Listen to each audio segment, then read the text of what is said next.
massive need to learn how to capture attention.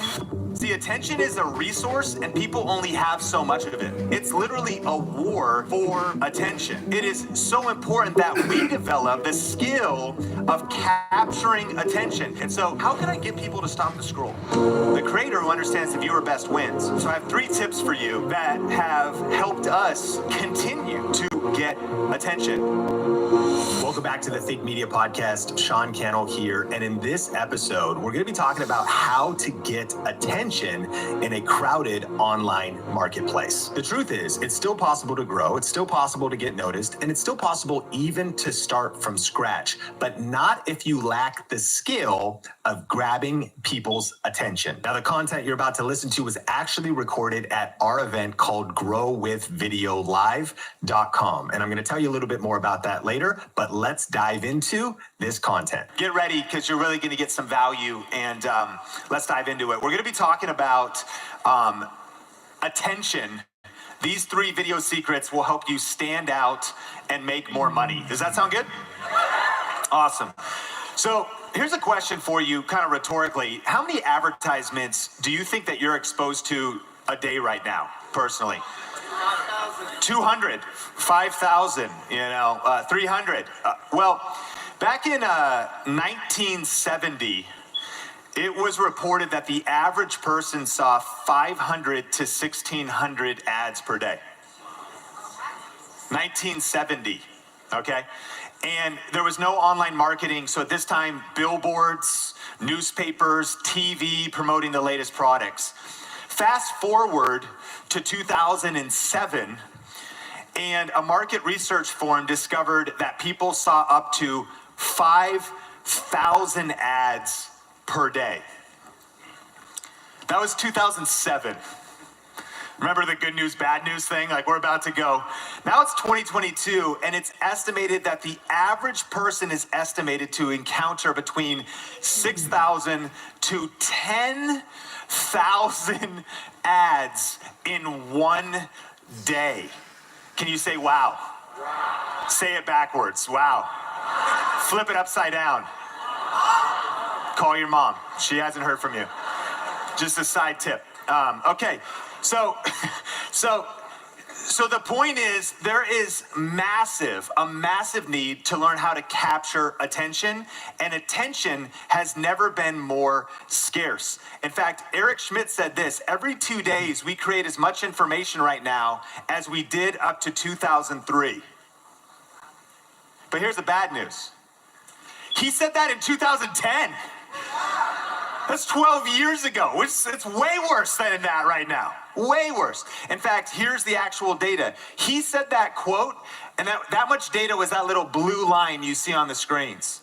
Look at 2025, the predictions, the amount of data, the amount of information, the amount of advertising that is coming at people is absolutely staggering. And so, again, we told you that, of course, we want you to be pumped about the opportunity for building your influence with online video, and it's real. And I actually believe that every person in here, again, with the right skills, strategies, taking action, mindset, can do it, but you have to be aware of also the reality. Leaders face reality with unshakable optimism, because there's a way to break through this, but we're going to need to learn how to get attention. Say attention. Look at your neighbor and say, can I have your attention, please? Look at the person on the other side and say, can I get your number? I mean, you look, learning some things, and I got a phone number, amazing. Okay, attention. Listen, we're living in the attention economy. See, attention is a resource, and people only have so much of it. You only have so much of it, but so do other people. And so the bad news is that we are in a war, and I use that word purposefully. It's literally a war for attention. And we're competing against, yes, other business owners and content creators, but it's much deeper than that. We're in a war for attention. You right now are competing against Disney Plus, Jimmy Fallon, Fortnite, Elden Ring, Minecraft, PlayStation Plus. Like there's so much to do. It's everything everywhere right now. It's just content all of the time. And so ultimately, it is so important that we develop, listen, the skill of capturing attention. And for those who learn this skill, there's unlimited opportunity. But we have to figure out how to break through the noise, because here's the opportunity. Right now, 5 billion people around the world use the internet. That means they're reachable. You don't have to get on a plane. You don't have to buy a billboard. You don't have to place a TV ad. They're reachable on the other side of a mobile phone or a screen. This is new data. And 63%, that's 63% of the world's total population. And listen to this. People spend more than $1 million per minute online. Anybody want to just say, give me a minute? Can I just get a minute? I mean, seriously, can you just spare 1 minute for me? So that's all I need. And a cold meal, I'm good. So this is real. So if you can capture attention, then there's a way to reach these 5 billion people and actually have incredible opportunity to profit. And so how do I get attention? The questions really are, how can I stand out in the feed? These are the things you need to be thinking. Okay, social media. Great. Social media panel, incredible information. What's happening? There's a feed, and every day you're waking up thinking, how do I stand out in that feed? How do I get someone's attention? How can I get someone to stop the scroll? Listen, if you're just like posting and praying, I'm a person of faith, but that's not going to work. Because what God also says is pray and then get to work. Which means, figure out, okay, you got to take some strategy. Remember, reverse engineer in our system. We take some time to do some research. Man, how can I get people to stop the scroll? If you're in your industry and you look at what everybody else is doing and you imitate it, that's a bad strategy, because if everybody else is doing it, that's what everybody's seeing. This is why it's good. One of my favorite books, The Purple Cow by Seth Godin. Imagine you're going, where I grew up in Arlington, we called it Cowtown. This was at my high school, everybody was wearing Carhartt before it was super cool, and like the hipsters wore it, and like Gen Z was wearing Carhartt. You ain't never worked on a farm in your life. I grew up on 6 acres. I had goats. I had horses. I'm ready to pick a fight with some Carhartt wearing Gen Z. Listen, I don't know where that's. It's kind of a little tired already, loser. We got a couple more days. Listen, how do I stop the scroll? Purple cow. Imagine you're driving past a pasture of black and white cows, brown cows, and all of a sudden there's a purple cow. You would pull your car over. You'd be like, this is incredibly interesting. This is share-worthy. This is good for the gram. I'm going to take a selfie in front of this purple cow. So essentially the Seth Godin book summed up. How can I get people to stop the scroll? Be thinking about this, right? This because how do we get attention?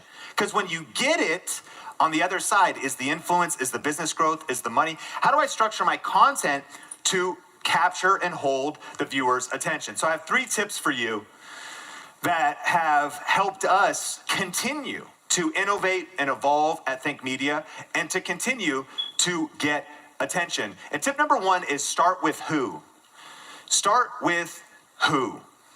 Whose attention do you want?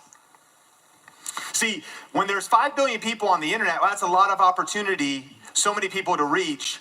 But if you try and reach everybody, you end up reaching nobody.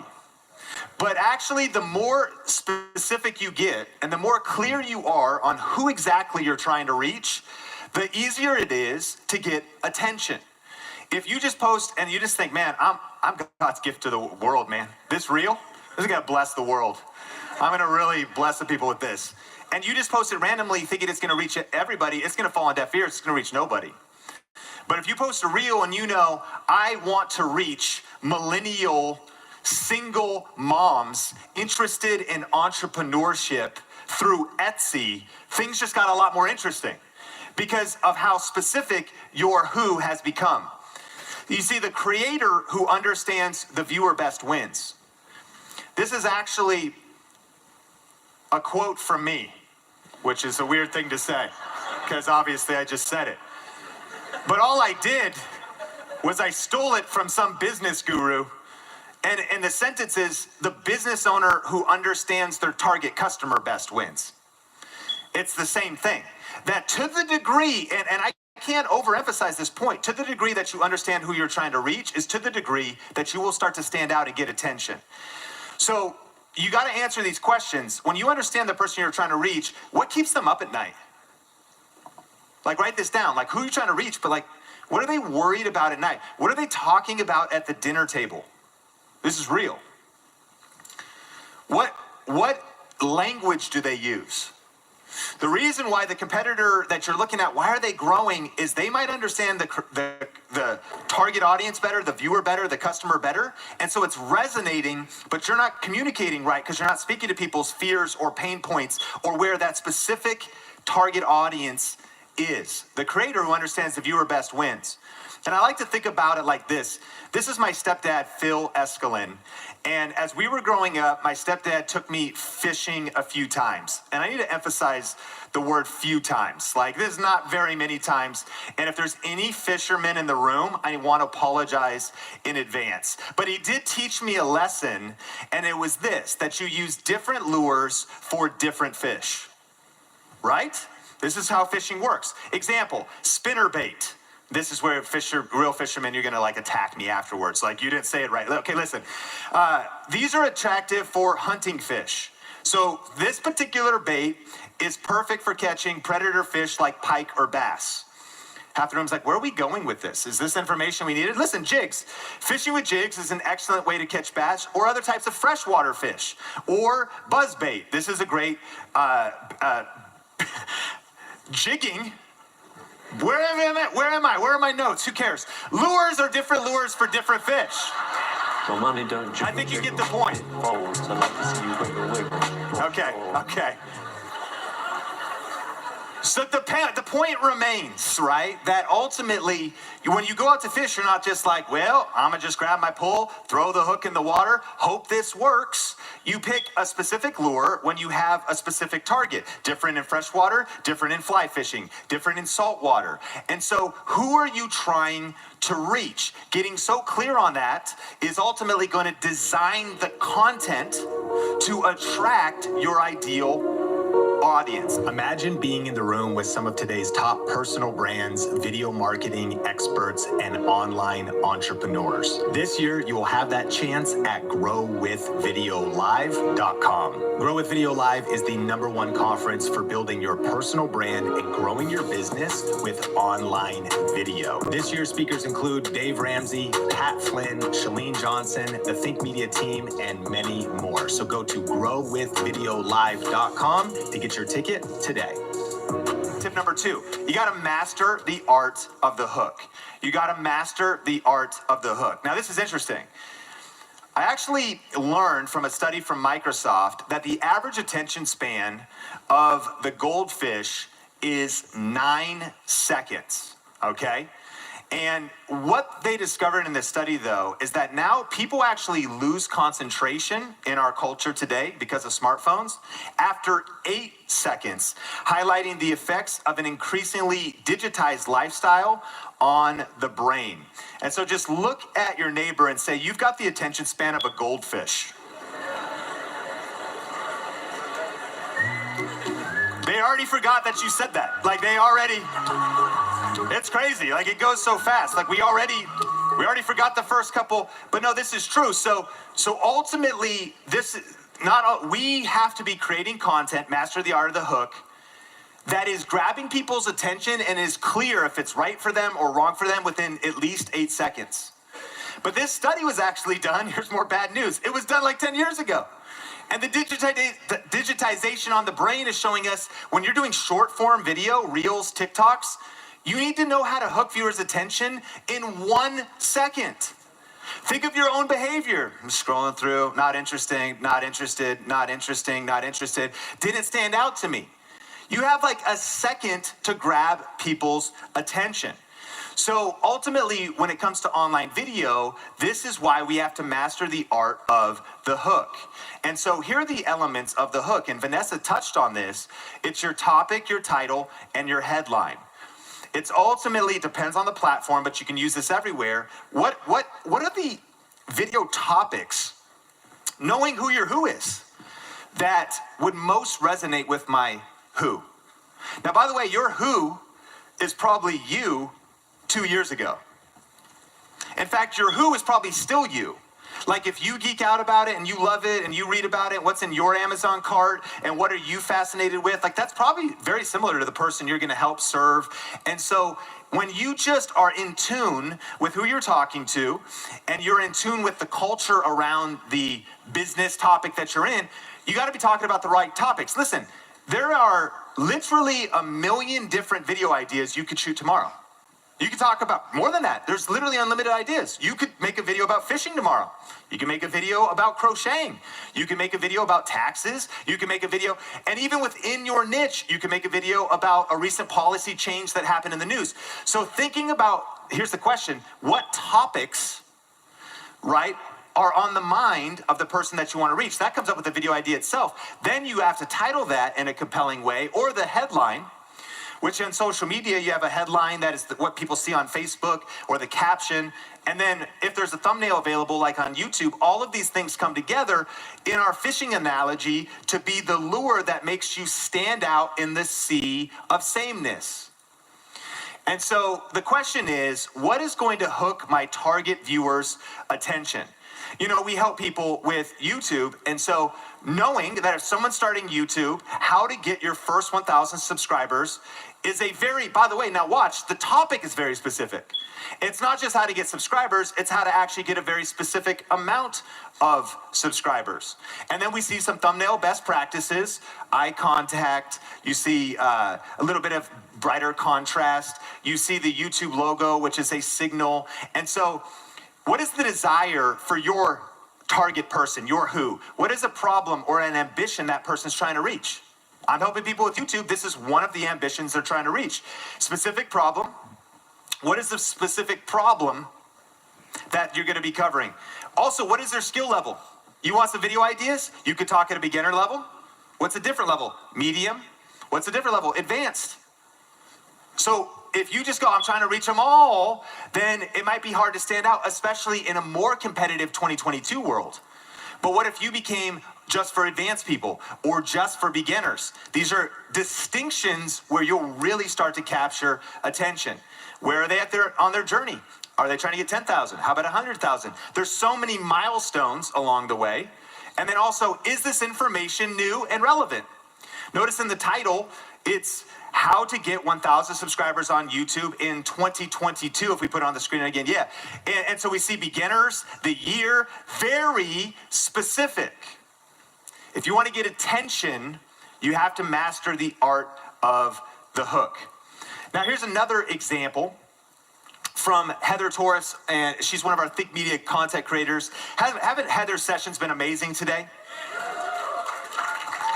So she made a video, easy ways, people love easy, to grow your podcast, very specific, guaranteed growth, very compelling. Like I would love some guaranteed growth, thumbnail, headphones, tell a story. So in the title, easy, the desire, growth, the specific pain point, podcast, and includes a guarantee. The thumbnail, emotion, headphones, podcast, logos, Spotify, YouTube. Text reinforces the promise, podcast growth. Arrows reinforces that. And the thumbnail itself is still clean and minimal.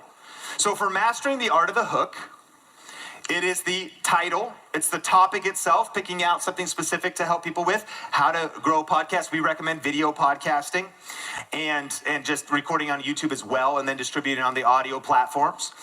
And so these are two elements of the hook, but let's actually check now the first opening line. So part of the hook is now the first things you say in the video. Let's listen to Heather. As a newbie podcaster, you probably have a lot of questions swirling around in your head. Things like, is there a right way to be publishing my podcast? Should I be formal or more humorous? Or is there best practices to get my podcast out to new people? Well, we have done a lot of research on the top podcasts that are winning right now, and I want to give you 6 of those best practices to help you stand out on your podcast. Wow, so that hook, that would be the hook, and the opening of the video was really power-packed. And this is worth screenshotting once all the points are up there, of tips for hooking your viewer. Let's go through some. 1, she calls out a specific person. Are you thinking about starting a podcast? Now, in the percentage of people in the world, how many of over 6 billion people does that apply to? Not very many. like a percent of a percent of a percent. So we are afraid to call out a specific person. No, call out a specific person. Then she asked some qualifying questions. Are you kind of frustrated? Like, am I doing this right? There's the things that are happening in this mind. Like, you're probably thinking, should my podcast be formal or informal? This is the thing. The creator who understands the viewer best wins. When someone opens up your video and goes, wow, this person understands me. It's almost like they're talking to me about the conversations I was having last night with my spouse, or what I was laying in bed thinking about. She asked some clarifying questions. She calls out the problem. She says, ultimately, it's hard because you don't know what the best practices of growing a podcast are. She also builds authority, and listen to how she does it. She said, we've been doing a lot of research. So you might say, well, Sean, I'm not an expert. And of course you want maybe a little bit of momentum, but you only have to be 1 or 2 steps ahead of someone else to start helping them. But here's the secret. She goes, so I've done a lot of research. So you could be like Napoleon Hill, write Think and Grow Rich. He hadn't built a big business at the time. He interviewed the people that were. He had done a lot of research. So the authority was, listen, we've just condensed a lot of the research into this video. And then there was a little bit of B-roll. That's some extra footage to show and tell about, and I love that you took, there's one more though. I'm packing your phone with more data. That's why the numbers are getting so big. If we keep, okay. And number 6 is numbers. Use numbers, number 6. And so then she's like, so listen, I've got 6 specific strategies for you in this video, which is a good way to keep viewer retention higher, because now people are like, well, I got to get all 6 strategies. Like I need to, there's a reason to stick around to listen to all the points. And so this would be a great time to screenshot the 6 tips for hooking the viewer when it comes to ultimately opening your video. And at Think Media, we a lot of times will just create our videos off of an outline.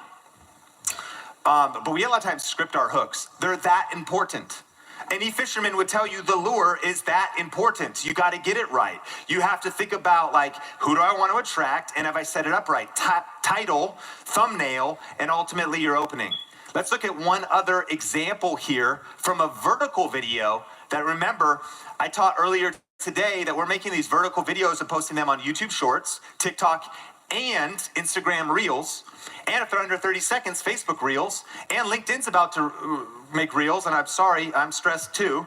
And so we can post that multiple places, but that's why I like making just one video. Let's check it out. 5 books every YouTube creator should read this year. Superfans by Pat Flynn. Crushing It, Gary Vaynerchuk. Your Next 5 Moves by Patrick Bet-David. YouTube Secrets by Sean Cannell and Benji Travis. $100 Million Offers by Alex Hermosi. Man, this book is big. What is one book you recommend? Let me know and follow me, Sean Cannell, rhymes with YouTube channel, if you want more YouTube tips like this. Thank you. And so, what was the question? What camera? Well, that's like a Sony FX1 or FX3 is really nice camera. Shot vertically, and it was a whole conversation during our VRP lunch, but ultimately these are meant to be quick, fast, vertical videos. But ultimately, notice this. I was calling out people who read books. I was calling out specific people who read books. So again, if you just try to reach people who read books, it's a little too broad. Is it teen fiction? Is it health books? So I was calling out even a specific niche within a niche. The first frame, watch, were the books backwards. Subtle, but mystery. Like, what are these? Like, trying to stop the scroll. Like, let me just see, maybe he'll review all of them. Audience retention matters on every platform. You want people to watch until the end. And then the first sentence says exactly what you're going to get in the video. Not, hi, my name is Sean. Not, so hey, glad you stopped here on Instagram. Listen, in just a second, I'm going to tell you about why I'm making this video. But I'm so great. Like, they're gone, man. You have the 1 second attention span now, right? And so ultimately, and not only that, the other cool thing is the first frame becomes the thumbnail on Instagram as well. And so here's another example, 7 ways to make your first $1,000 on YouTube. This is Facebook using it as a headline. But let me just give you the last one, is use power words in your titles and your social media captions. If you're gonna hook attention, use power words. And because we're on a schedule, I'll crush this for you in about 2 minutes, but here's just a couple power words. Warning, use that one. That's a good one. Warning, this software will give you an unfair advantage on YouTube. It's a pretty good title.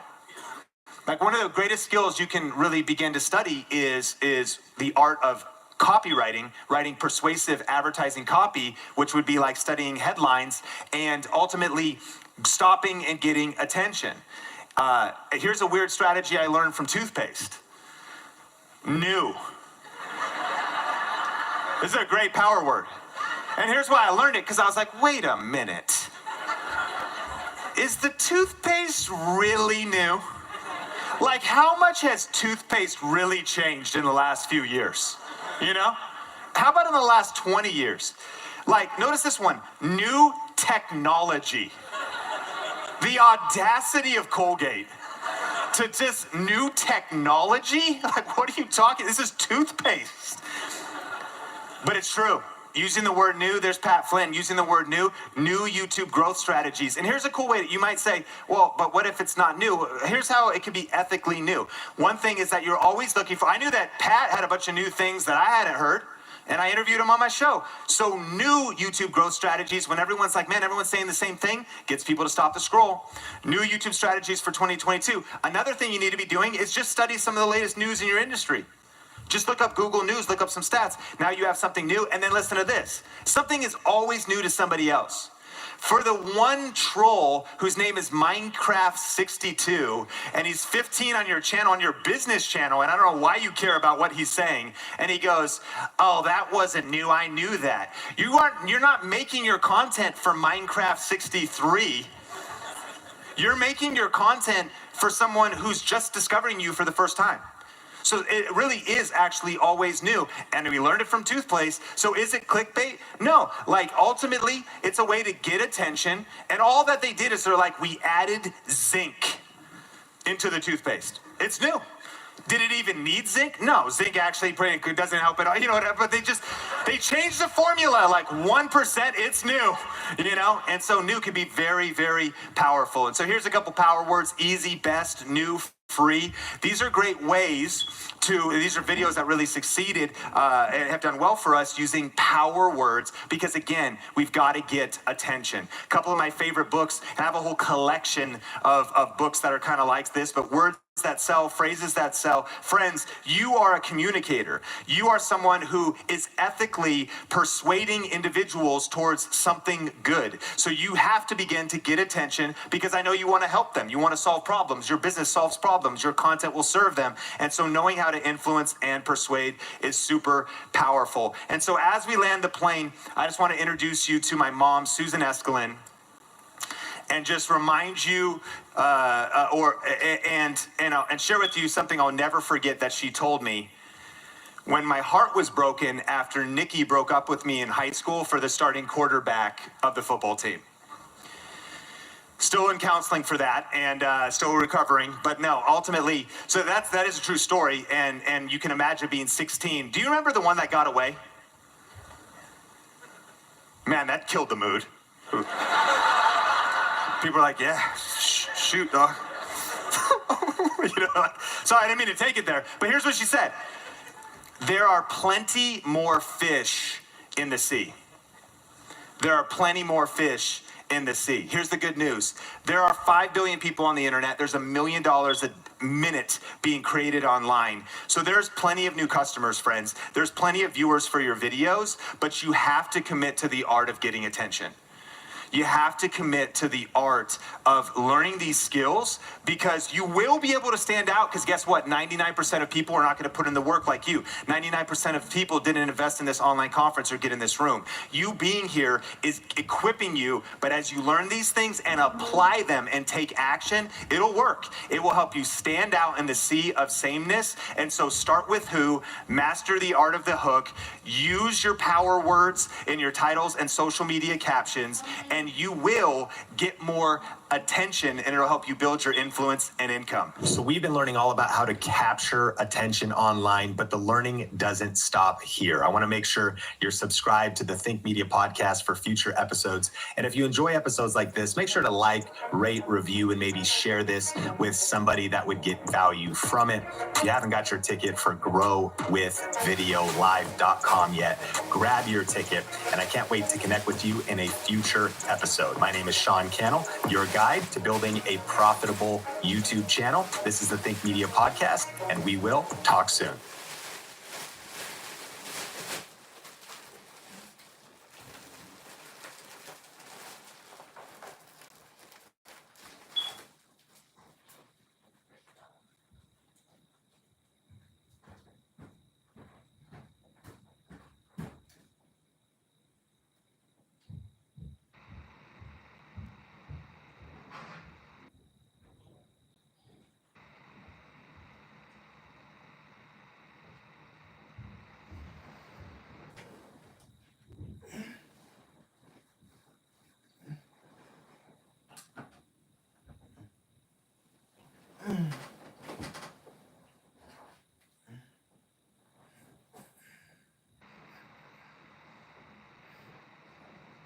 Starting your own membership can feel like a big step. And to tap into the predictable revenue that memberships give you, you need a platform that lets you run it the right way. Uscreen is the best all-in-one platform to help you build a stable, scalable membership business around your content. From day one, you'll get flexible monetization tools to earn from subscriptions and one-time purchases across web, mobile, and TV, along with complete control of getting your content in front of your audience. With sleek live streaming capabilities that are shown to boost monthly revenue by 2.5 times. And did I mention robust marketing tools to retain and nurture your members? Or that we're the only platform that effortlessly combines your video content and community? But don't just take our word for it. Justin Rhodes launched his membership with apps and doubled his...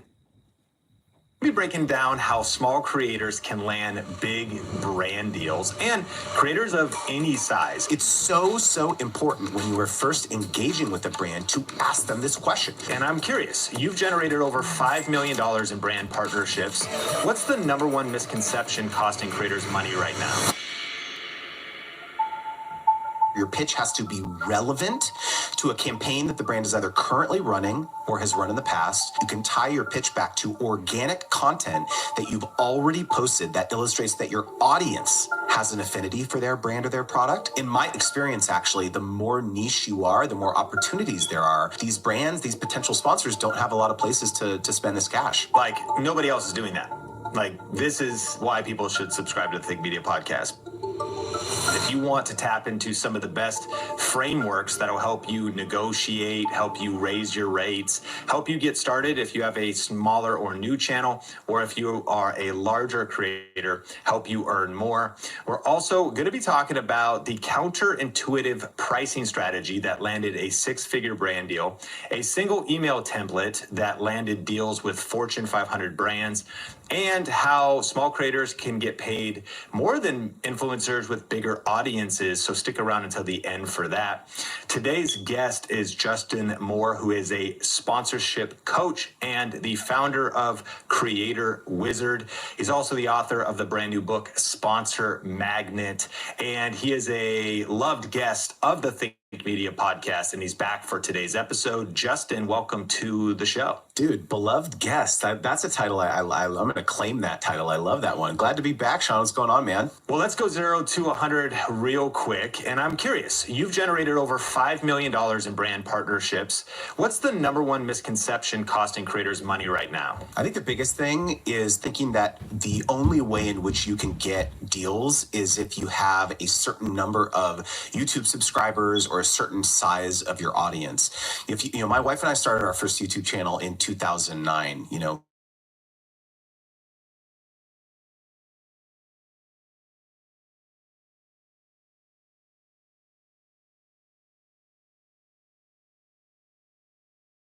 the product is not views. The product is not reach. The product is professionalism. They know when they reach out to April and Justin, they know what they're going to get. We're going to hit every deadline. We're going to hit every talking point with aplomb. If they come back to us with some feedback, hey, can you revise this, little 20 seconds here, do a new voiceover? We say, sure, I got you, no problem.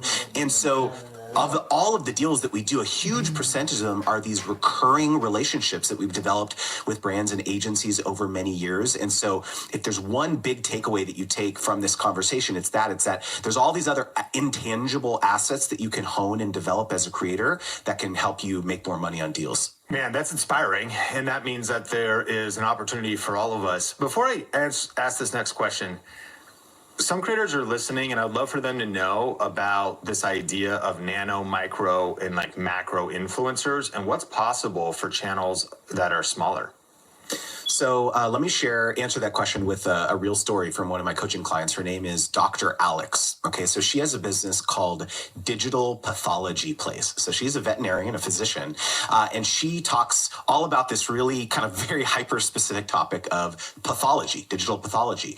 And so she is not getting tens of thousands, hundreds of thousands of views on her videos, on her podcast episodes. She's getting hundreds or thousands. But do you know who's in her audience? It's the doctors. It's the lab techs. It's the people who work at these medical device companies.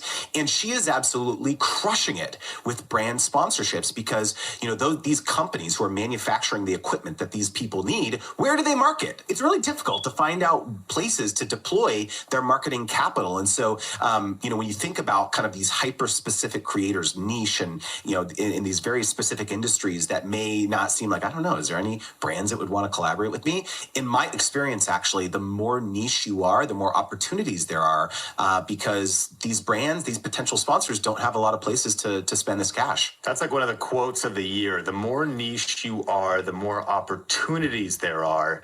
It so speaks to just being strategic. There's a classic marketing book called Positioning, like really narrowing in on your position. And it's exciting because in the creator economy, again, I think everyone's chasing a lot of times when we start virality and millions of views, but you can make big money with a small channel, and we're going to continue to unpack those strategies.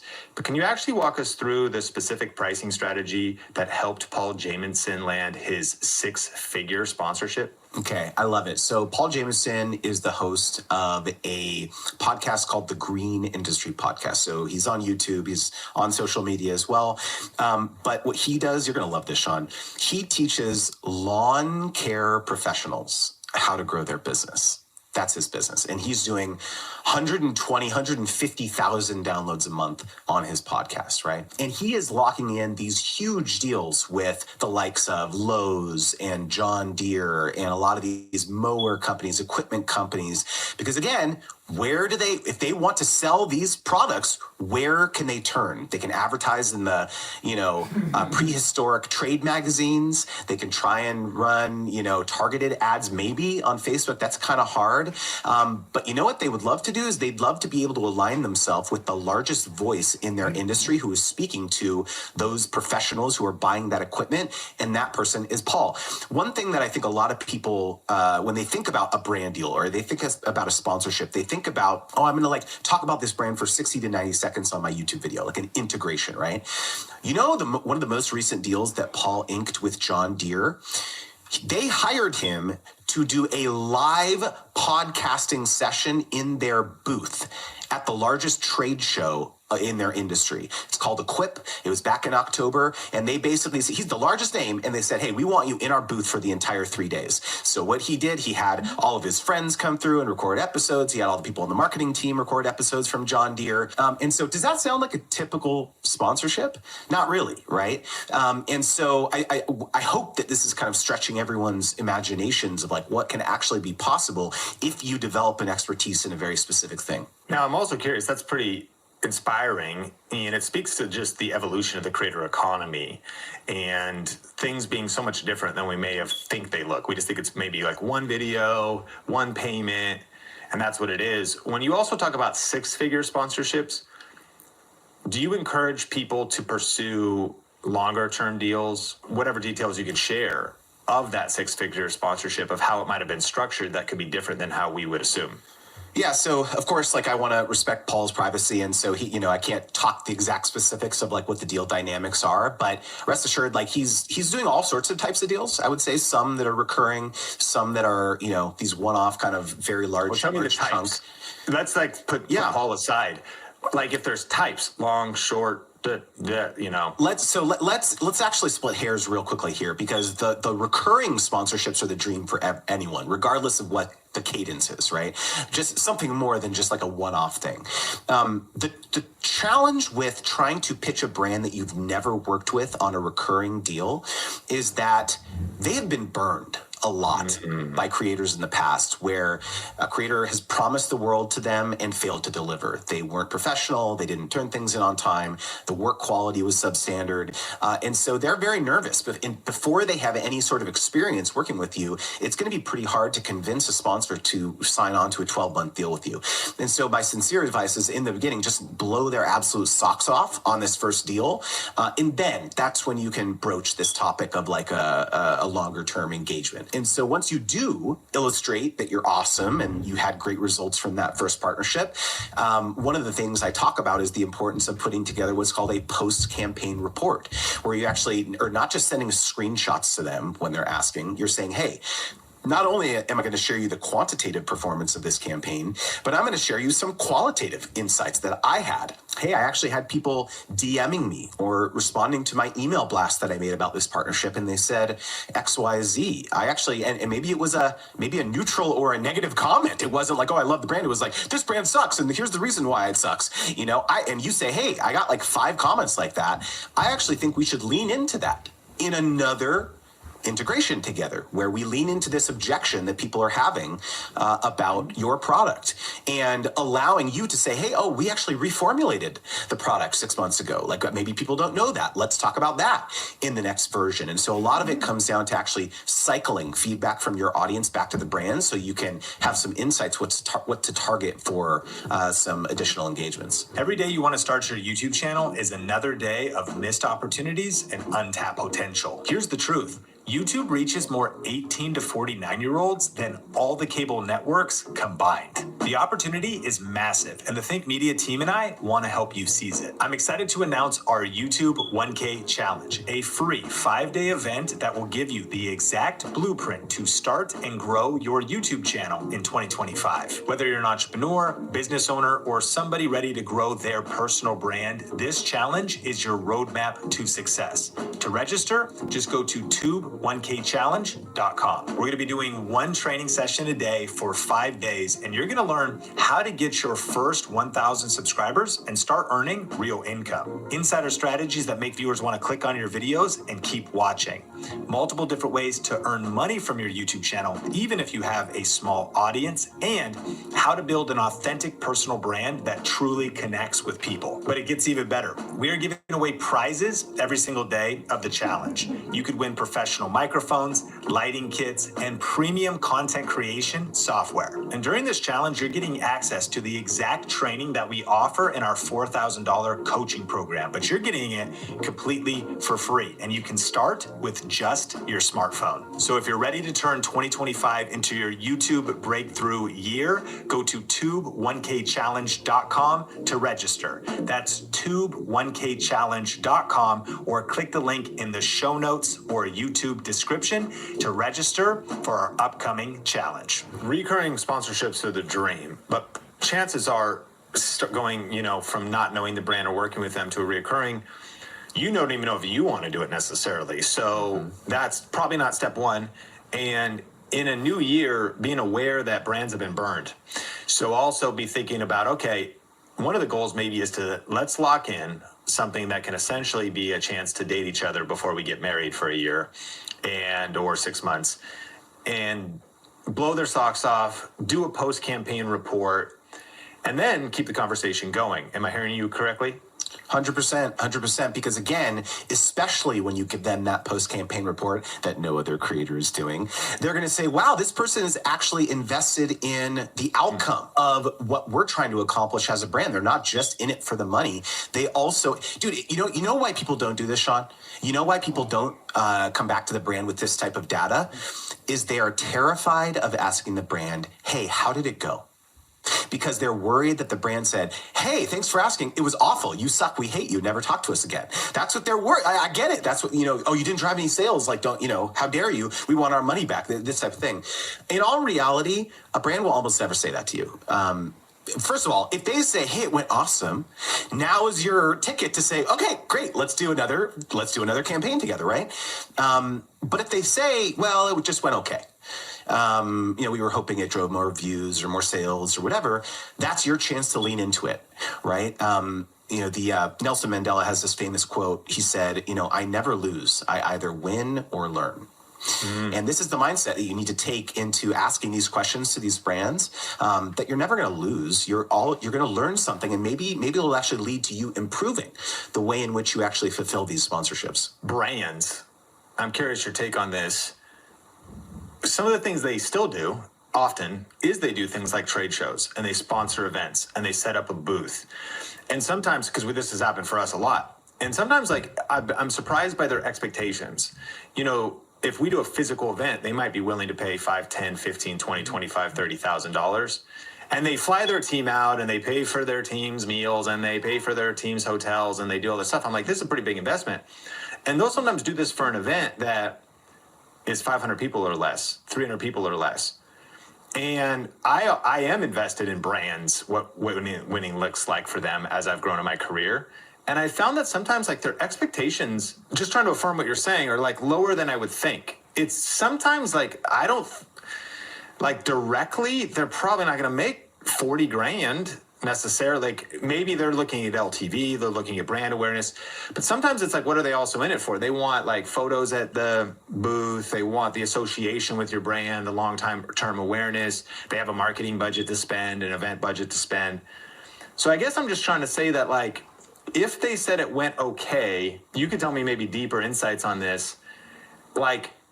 ROI of sales, of course, is the thing we're solving for, but then your ability to lean deeper, they still might be kind of happy because they got some assets. They can use those assets for a year later, and you could leverage off of that to not be overly stressed. I mean, because again, they can self-define whether they like to work with you or not.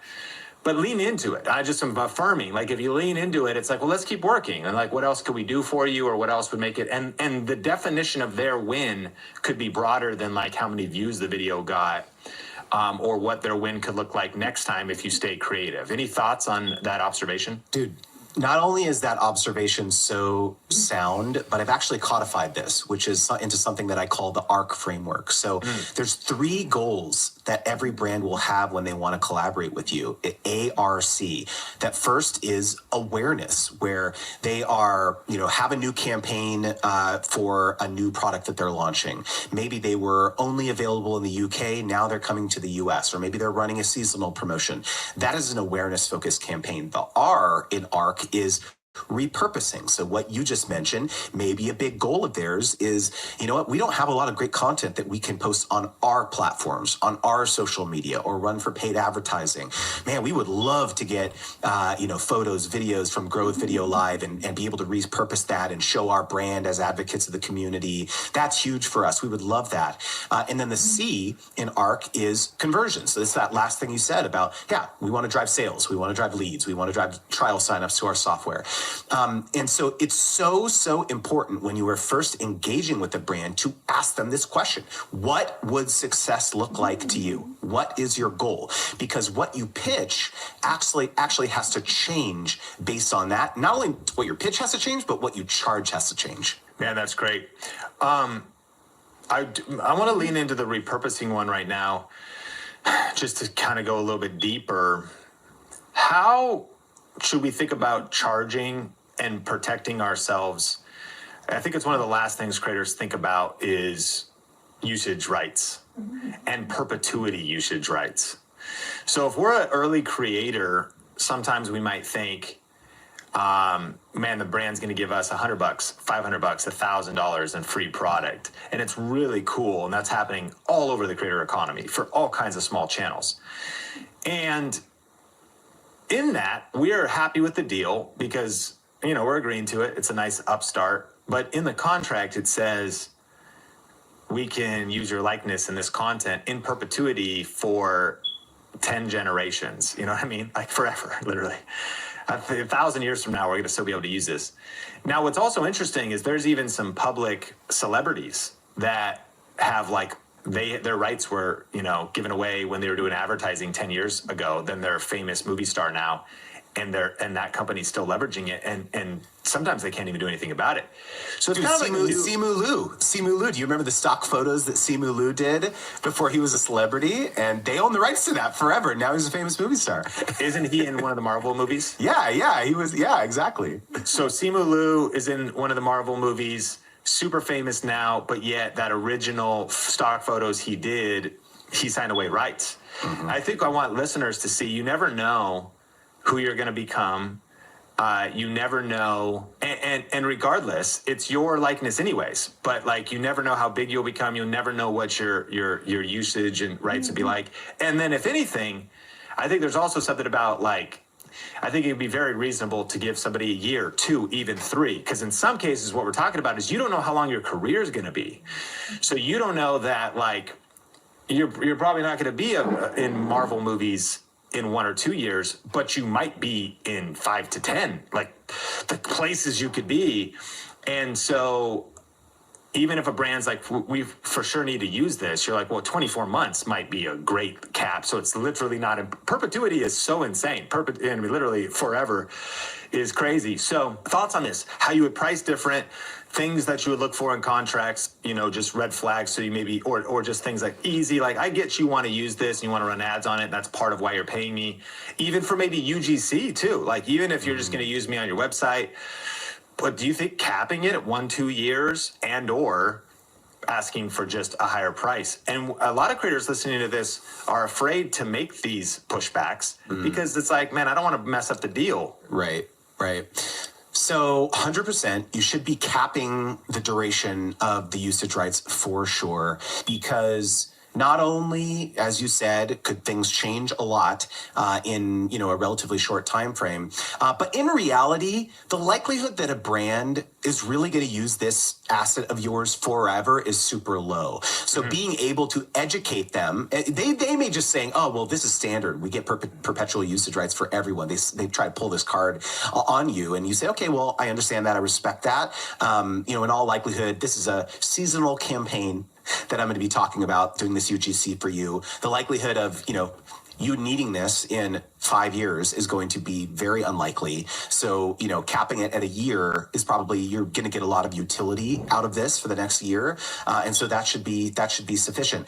I do have actually, though, a rule of thumb formula that I talk about in my book, Sponsor Magnet, for pricing these types of things. And so when it comes down to licensing, so if the brand is asking to take your content and use it on their platforms, on their website, on their social media, on an e-commerce partner's site or whatever, I advise charging 15% of the base deal size per 30-day period. So if they're paying you $10,000, let's say, for the content creation as part of this project, then you're going to be charging an incremental $1,500 per 30 days. So that's for licensing. However, if they want to actually leverage the content that you natively post on your platform and amplify it or boost it, sometimes called allow listing. This is where you're actually allowing them to basically to get into the back end of your Facebook or Instagram, or you're giving them like a Spark code, it's called on TikTok, to run ads basically with the content you posted.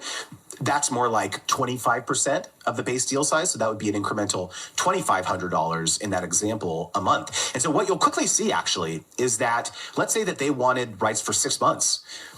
You actually might make more money in usage rights than you do in generating the content itself. And this is maybe shocking to some people who hear this, but this is fairly standard in advertising. Brands are used to paying for a fixed fee for the actual generation of the content, but they have to pay the platforms, Facebook, Instagram, YouTube, et cetera, to continue running this ad. You know what's interesting is that right now we have a brand that is running ads on an organic YouTube video.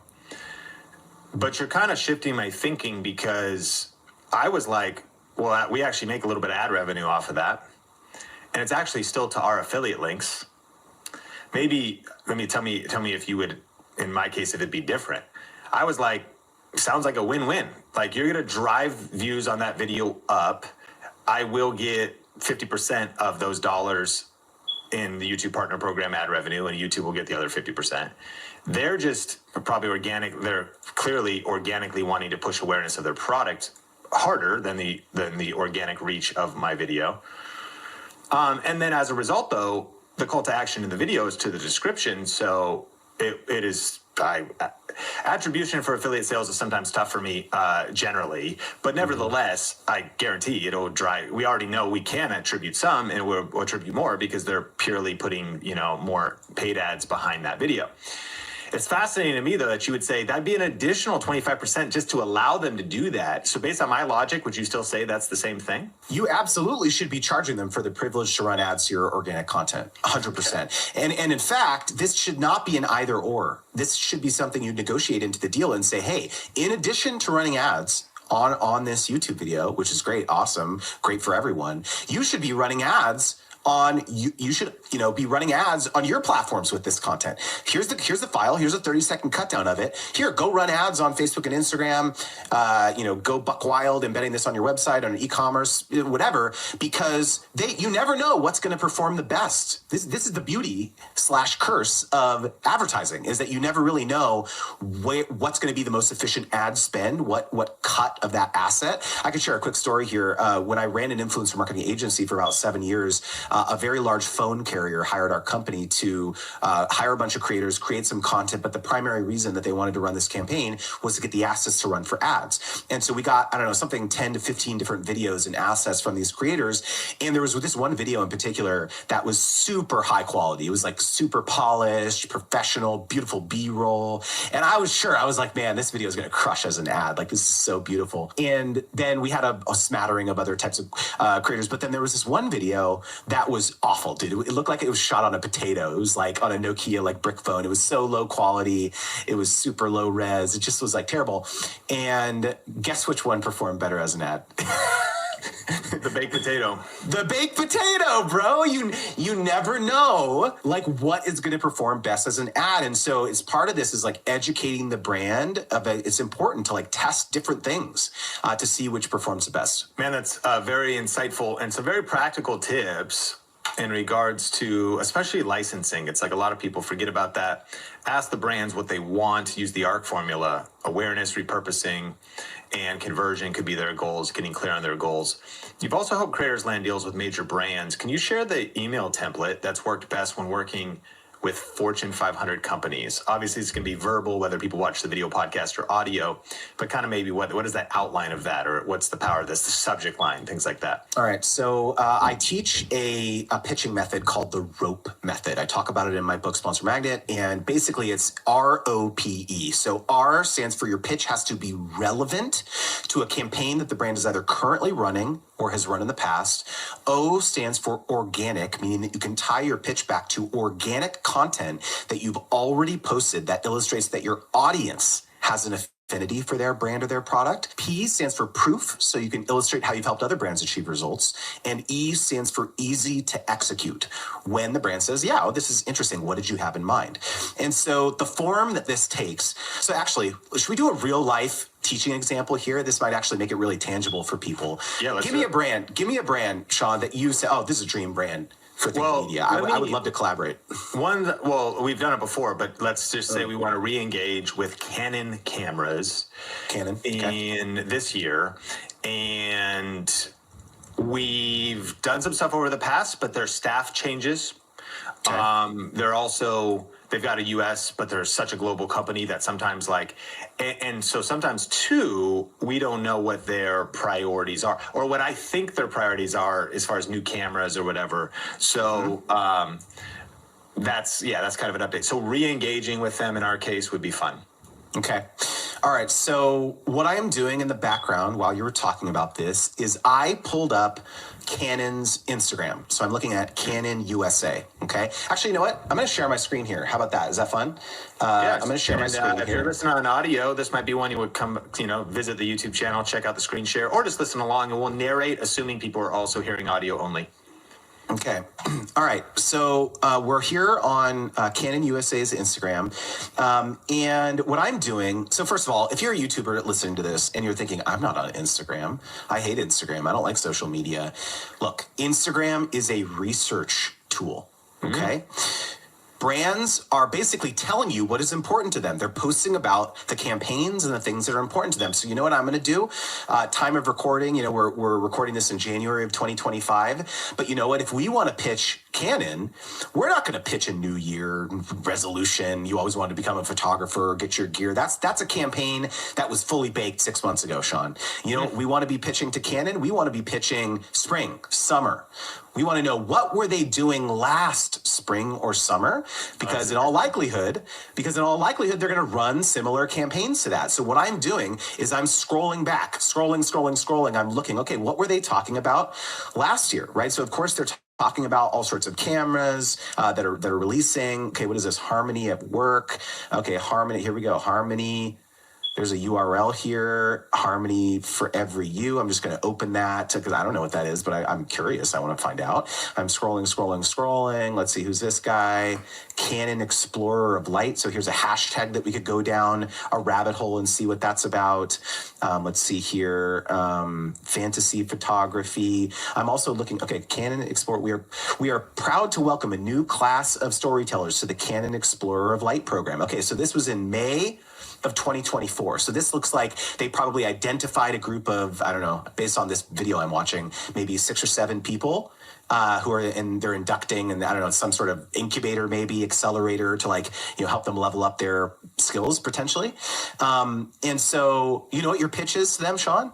Wow, I loved this Canon Explorer of Light program you did last May. I was curious, are you going to be inducting another class of storytellers into this program in 2025? What if we partnered together to help recruit for the application process for this next group of people? We have a huge, reach on our YouTube channel, on our newsletter of aspiring filmmakers and storytellers. Why don't we partner together to really blow this thing up?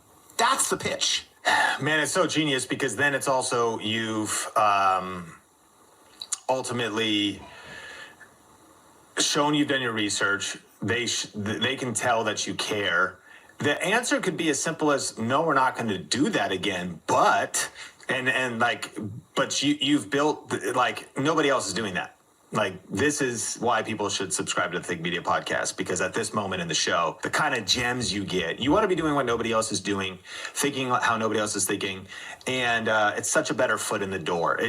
People can tell you prepared. People can tell you did your research. And that's a gangster tip too, because to be thoughtful, not even just their Instagram, it's too late if it's the campaign that's happening now. They cooked that up a long time ago. But to go back to the previous year's season, it's genius.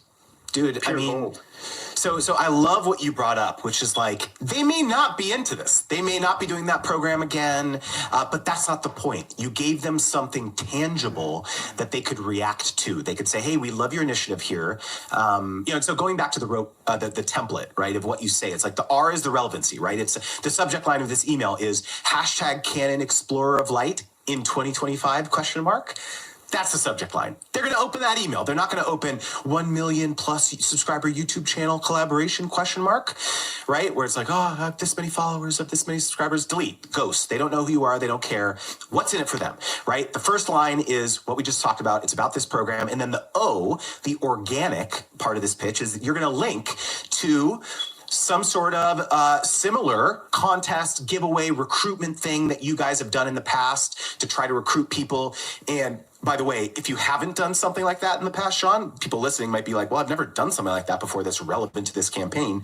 You make a post about it proactively before you pitch them. So it may not be super relevant in this scenario, but you can imagine if you're pitching a food brand or something and they were talking about the Mediterranean diet or something. You go back and you make a post about the Mediterranean Diet Month. You get a bunch of amazing feedback, engagement from your audience. That's awesome. And so you seed this. So it requires a bit of intentionality for your own content strategy, knowing that, yes, it's going to serve my audience, of course, but it's also going to double as fodder when I pitch this brand because it's relevant to something that they care about as well. So that's O.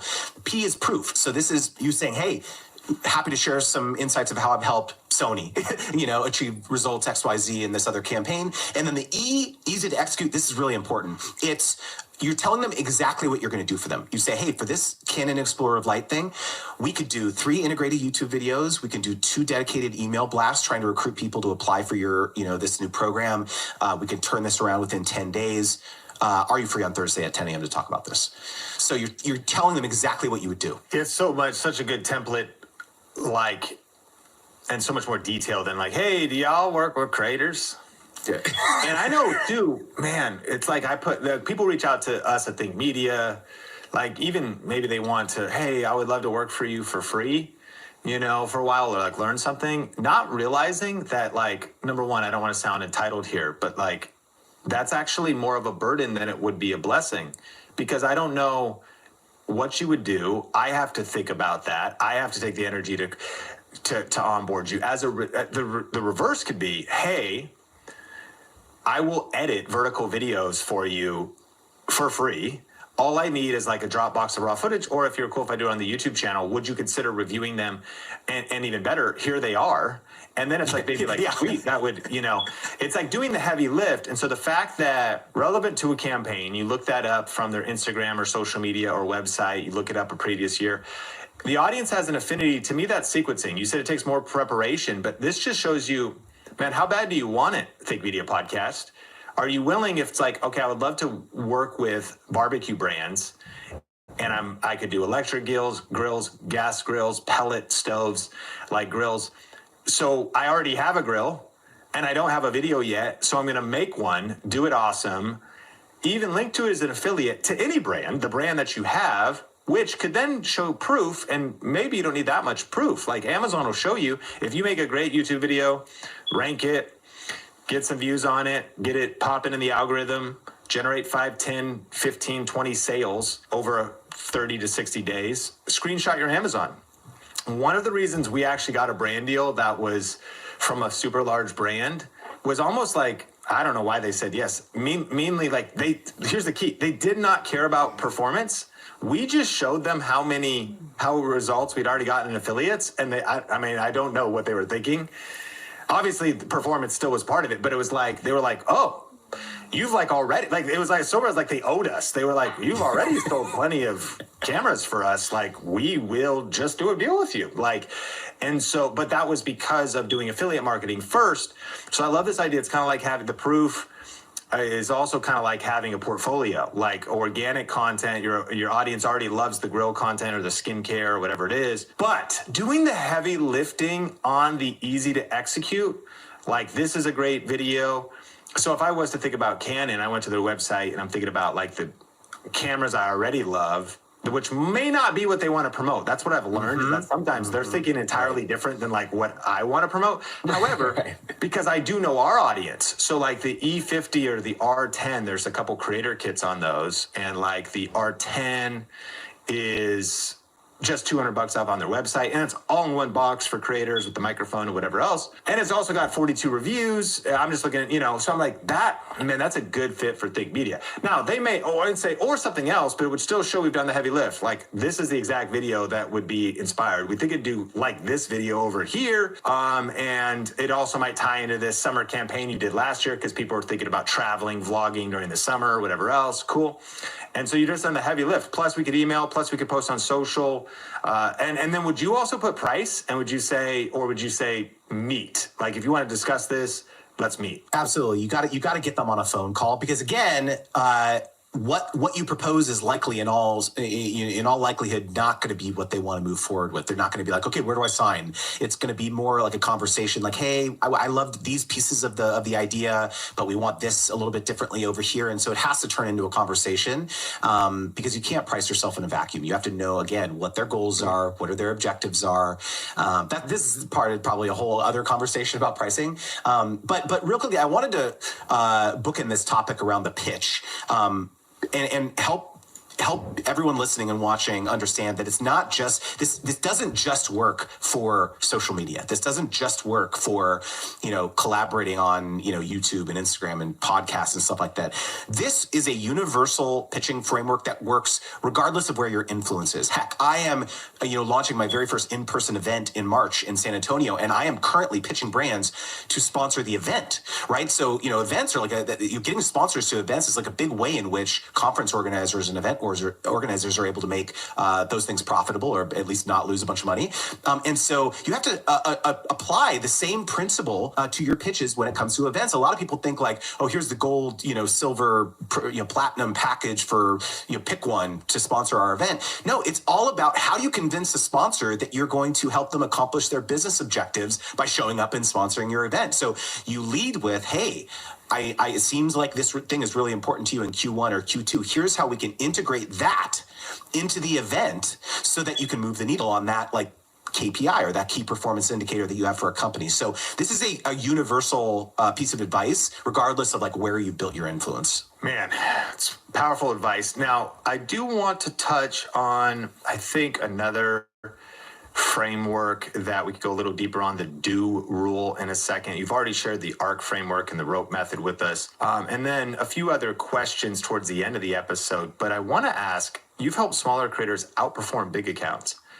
What do you think? What is like the key strategy for commanding higher rates with a small audience? Dude, just be nice, be polite, be Really? professional, turn stuff in on time, bro. You know how many times when I ran the agency, you know how many times we hired a creator that was twice as expensive and smaller because we'd worked with them in the past and we knew that they were professional and good and not a diva or divo. And anytime we came back to them with a small little, edit request, oh yeah, no problem, I got you. You know how many times we hired those people over the bigger footprint creator? A huge amount of times. And so again, I know that this feels like maybe trite advice, but it's true. This is real. There's human beings on the other end of these brands. I think sometimes we look at them as these amorphous entities. Oh, it's a brand. They're huge and they're so professional and all this, but it's like it's a person and they want to enjoy their day-to-day life, and so they want to work with also people. And so if you can treat them like humans, that goes so far, dude. It really does. Yeah, that's so powerful. And man, this whole professional, I think that it's tough in the creator economy, but I think about this in any business. I got a friend running a roofing company, and he, it's an 8-figure roofing company. He's scaled it up over the years, and he came from the background of almost being like broke, on drugs, struggling, family issues, and now like has built up. And I think his commitment in life has been like, it's kind of been like excellence. It's like turning pro. And he's like, his approach towards then his health, his approach towards his business, he's starting to create content now. But one of the things he told me was he was like, our sales reps and stuff, we show up with the polo on and the logo, the iPad and a presentation that runs them through what they're going to get. Text message follow-up and phone calls when the consultant or the person who's going to coach him on the roof is on the way. Hey, scheduling your call for tomorrow. Awesome. We're 15 minutes out. Hey, and he's leveraging technology to do it. So he's also, and he's like, no other roofing companies and competitor roofing companies are, they may be doing 1, 2, 3 million a year top line revenue, but they're struggling. They're kind of like, they're sort of stuck. And one of the reasons they're stuck is just because of a lack of strong brand, strong professionalism, because it's kind of ma and pa. I'd encourage listeners, it's kind of a different mindset. Like, why can't you be thinking big in small places? Don't let your small YouTube channel make you small-minded. What would it look like to turn your professionalism up, your brand, your dress, how you're showing up on calls, how you're showing up, and maybe it's your logo, your professionalism.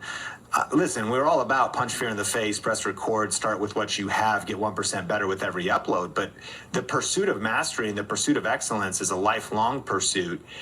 And you just say, then it's kindness, professional. It makes me think customer service. I got a friend in Las Vegas, Rachel Sneed, who runs wedding chapels, and she carries that spirit of excellence. It's like this this like biblical spirit of Daniel in the book of Daniel. It was like he had an excellent spirit, like, and it was like an excellent, and it was customer service, how people are treated. And you know what's crazy? And I think you'd agree with this, Justin. 99% just won't ever do this. So it's really not that hard to stand out and be extraordinary, because ordinary is so common.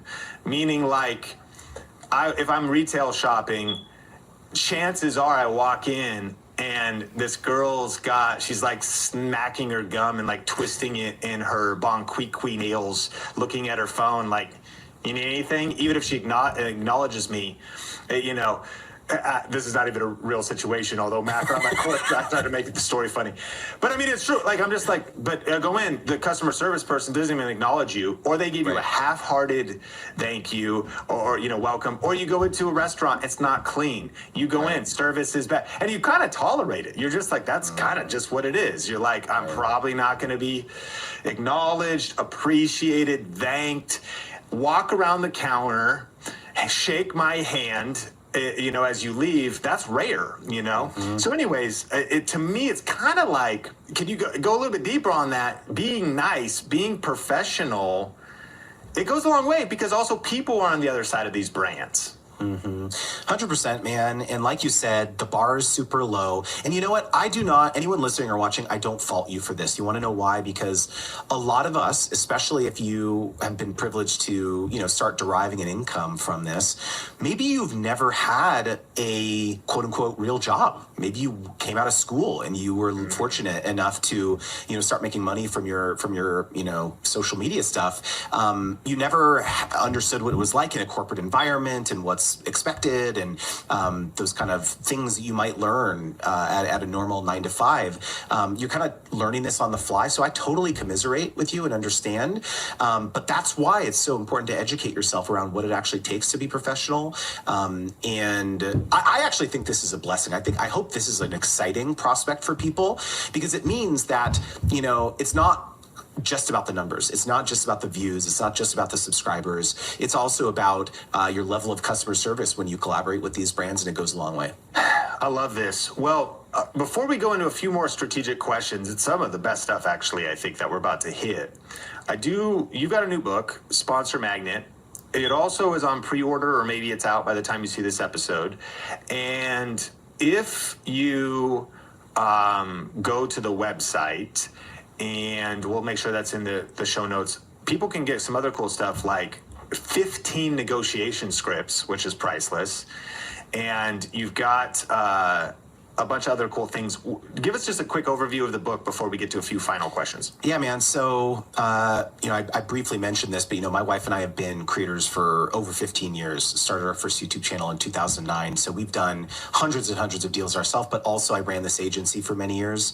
And that, I think, has afforded me a pretty unique perspective to kind of behind the scenes of what's actually happening at these brands, and what they're saying behind closed doors about creators and why they're passing on you and hiring other people instead. And so I've really kind of distilled the last basically 15 years of experience into this book. And I think it's the first book of its kind. I think that there's been a hunger for this type of knowledge.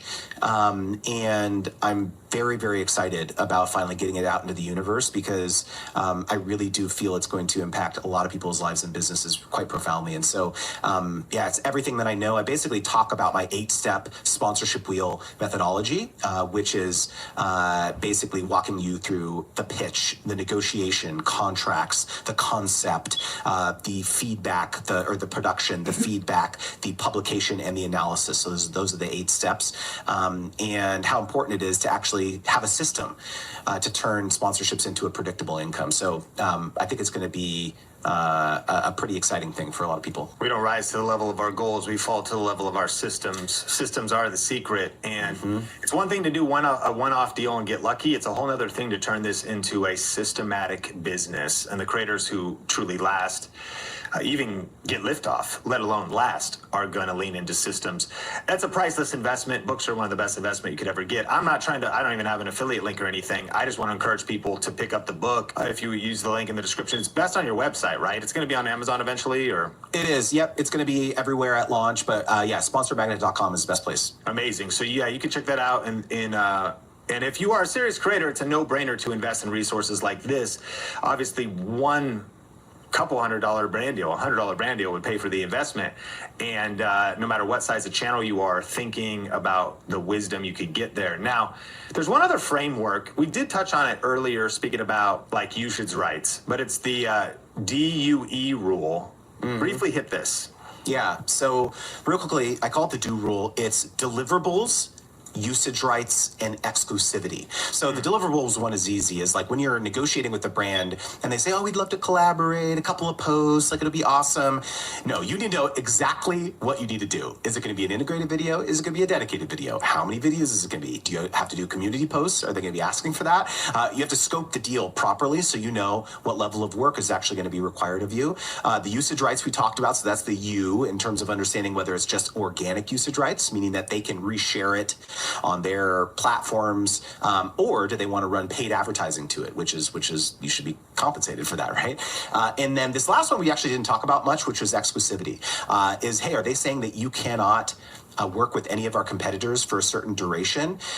Because this is like a real meaningful, dollars and cents impact to your wallet if you don't consider this. I could share a quick story. A creator that I've coached agreed to 5 years of exclusivity for a free mattress.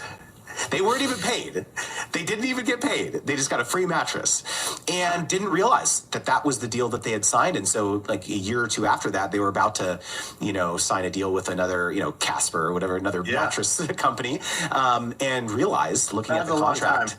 Yeah. 5 years. Realized, and they were just like, oh my God. So this has like a material impact on your life and your business. And so this stuff matters. Like you really need to understand before you enter into these agreements, and ensure you're protected.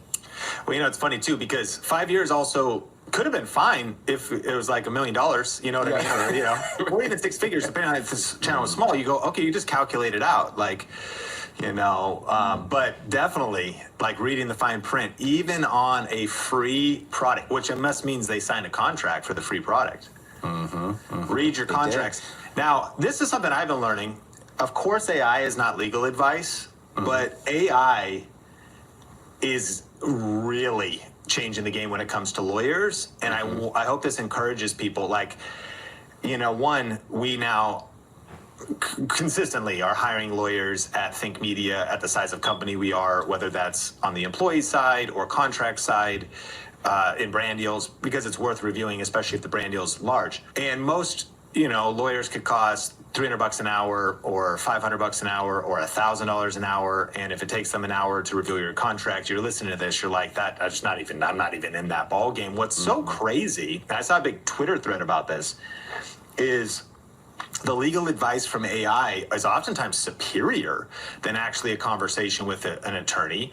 And one person joked and said, I want to offer to hire an attorney contingent on me first getting advice from AI, putting it in a sealed envelope, listening to what they have to say. And if it's not superior to what's in the sealed envelope, then I get my money back or I don't pay them.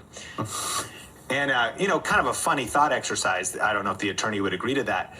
But what's cool, you also just might be able to save time and it's as simple as paste contract in AI and say, what are the red flags? And that could, I just did one. So I decided not to hire an attorney. I wasn't that stressed about the whole thing, but it gave me 6 things to consider.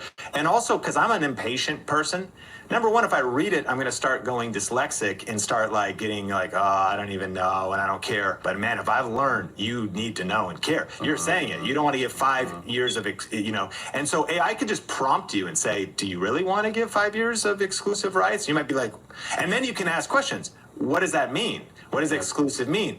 And so it's, a new year, I think leaning into that as you start looking at any contracts, we're just living in an era where the old Sean was probably just going to be taken advantage of. The new Sean, at least, is actually running everything through AI. And then to that point, like, not to go crazy deep on this, but sometimes states and different places, like, it might say like, well, they're from Texas and the laws in Washington, and that's kind of why, like, you could get such a broader perspective, because we're dealing with a large language model that can be actually pretty updated. Now, then again, of course, the disclaimer is it's not actually legal advice, and AI can hallucinate, and it might not be accurate, but at least you could avoid some things. And creators are known to get it taken advantage of, just kind of like musicians that get taken advantage of by record labels, because we are creative. We want to just focus on the video and do the art, and reading and analyzing a contract is the most stressful, and and so unfortunately, whether intentional or not, brands take advantage of that, or they have their standard thing. That'd be another thing, and you can affirm or challenge anything I'm saying here. I think I had a lot of fear about pushing back, but I've realized, even with some of our growth video speakers, some of our whatever, the initial contract that'll come from a brand, that'll come from a person, that'll come from a business, a lot of times it doesn't even mean they're malicious. It's just going to be written so heavily in their favor. I might as well get all of this stuff. So they just throw it in there. And so then we review it, and it's like, this is kind of crazy, like this. And then we push back, and they're like, no problem. We'll redline that out. Yeah, we'll fix it. No big deal. And so it's just like, because it doesn't even mean that they would do everything that they said in there. It's just their standard contract, which is probably crazily weighted towards them. And so slow down, take a beat, take a breath, and realize that small creators now kind of have a new advantage that didn't once exist. You don't need a big budget to start being a lot smarter when it comes to some of these professional areas of brand deals. 100%, dude. I mean, I totally agree. If possible, always should try to, hire legal, professional to review your contracts. But AI can do a great job at, like you said, pulling out just the plain English of like, hey, what should I care about? What are the red flags? In fact, you could take some of the red flags I talk about in the contract section of the book and just put it in there and say, hey, remember this. Every time I send you a contract, measure it up against these like 12 things that I need to care about as a creator, and tell me if there's any red flags here. Yeah, that's genius. Well, this has been a powerful episode. I'm excited to have you back later this year, as we always get an update as it pertains to brands and brand sponsorships.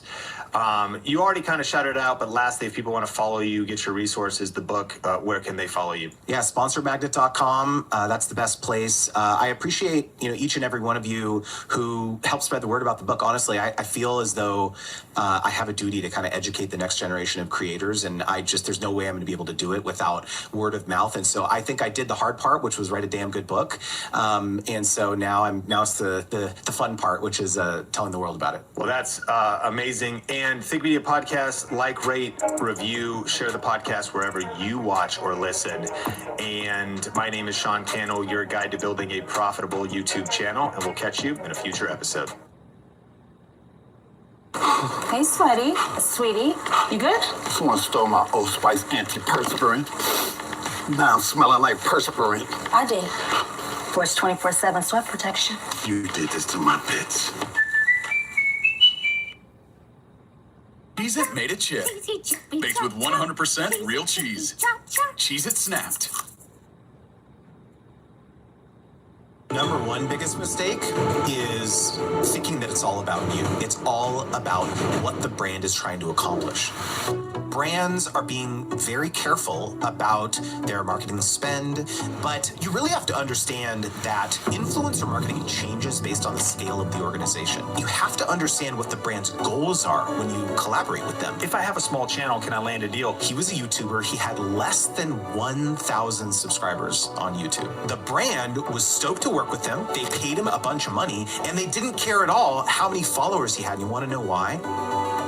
Welcome back to the Think Media Podcast. I am so fired up for this episode because we're going to be talking about how to land paid brand deals, massive opportunities that exist right now for micro and nano influencers and YouTube channels of all sizes, tactical tips for how to reach out and pitch brands, and you're going to be learning from an expert with a decade of experience. If you haven't met Justin Moore yet, he's a sponsorship coach and the founder of Creator Wizard. Him and his wife, April, have been full-time creators for over 9 years and have personally made over $4 million working with brands. He's run an agency for years that have helped creators like you earn an additional $3 million in brands. And today, I know him as the foremost expert for brand deals, paid sponsorships, all of the new and unique opportunities that are happening right now. So definitely buckle your seatbelt and stick around until the end of this episode. Justin, welcome back to the show. What's up, Sean? Glad to be here, dude. Super fired up. It's a new year, new opportunities, new possibilities, and I can't wait to get into all kinds of tactics.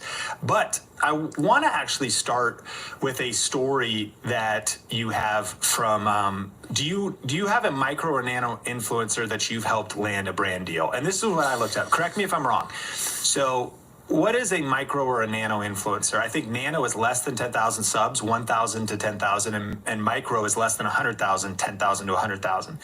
So I know we have people that are just starting, but I think that one of the most relevant, of course it scales up, is just this idea of, if I have a small channel, can I land a deal? Do you have an example of a story of somebody that's micro or nano and a deal they landed? Sure. So you mentioned at the top that I ran this influencer agency for many years, and this is what we did day in, day out. A brand or a larger agency would approach our company and say, "Hey, we want to work with creators on a campaign. Can you help us find this like unicorn?" Right? And because this is the value proposition that we oftentimes had, was we had this roster of people, we know a lot of people in the industry, and so on. And so one time, a very large phone company approached our agency with this challenge. They said, "Hey, we know that our products resonate with consumers in the FIRE community, right? The financial independent, retirement early, but we're really struggling to find people who could credibly speak to that niche, essentially. So help us," essentially was the charge. And so we went out there, we did a bunch of digging, and we found a creator named Mike. At the time, he was a YouTuber. He had less than 1,000 subscribers on YouTube, Sean, less than 1,000. And the brand was stoked to work with him. They paid him a bunch of money, and they didn't care at all how many followers he had. And you want to know why? Is because Mike didn't just talk about budgeting. He talked about budgeting for active duty military. Budgeting for active duty military. So he had a very, very specific niche. And you know what the brand did? After Mike ended up posting that YouTube video, they turned around and they used the footage from that video to run a bunch of ads to reach other consumers like him. And so this is something I talk about a lot, which is that you have to understand what the brand's goals are when you collaborate with them. Because in this instance, the brand did not care that he was only getting hundreds of views on his YouTube videos. They cared about who he was and who he represented for their larger campaign. Man, that's such a powerful insight. And my next question is, or frame for this conversation is, what's the state of influencer marketing and paid brand partnerships in 2024? What's the opportunity? But actually, before, I want to hone in on an area that you just hit that it's been top of mind for me, which is UGC creators. So that might be a new concept at the top of the podcast, and I've been sharing this in some of our trends. So by definition, UGC, user-generated content, if you put yourself in the shoes of the social media manager, the marketing manager of a business or a brand, one of the things they're trying to leverage is just regular, everyday people that might tag their brand, take a photo of their brand, take a selfie with the Stanley mug, or make a video with it. But there's this new way of earning money and going full-time on YouTube, of being a UGC creator, which is essentially a way to position yourself to create raw, authentic, a little bit different, because yes, you're paid, but you're rallying somebody who's deeply passionate about the product and has honed their content creation skills. To your point, not necessarily because posting that on their channel or their platforms is going to get the reach, but because they want, this is like the only kind of ads I get right now. Even more so, we're watching Fargo season 7, my wife and I, season 5. Insane, by the way. True story, right? As all the seasons are, but so amazing on FX. Great show. So I'm watching it on Hulu, and I don't understand how Hulu works because I'm trying to pay for the most expensive plan, but I still get ads. Right. So in between the episodes, I'm watching all these ads. And one of the things that's interesting is even the style of a brand like HelloFresh cooking or some of the style of ads are vloggy, phone, kind of vertical, even in a horizontal context, and a lot of authentic, I would assume, who knows, but regular everyday people that are like, it tastes so good, and they're opening up the box. User-generated content, raw everyday content.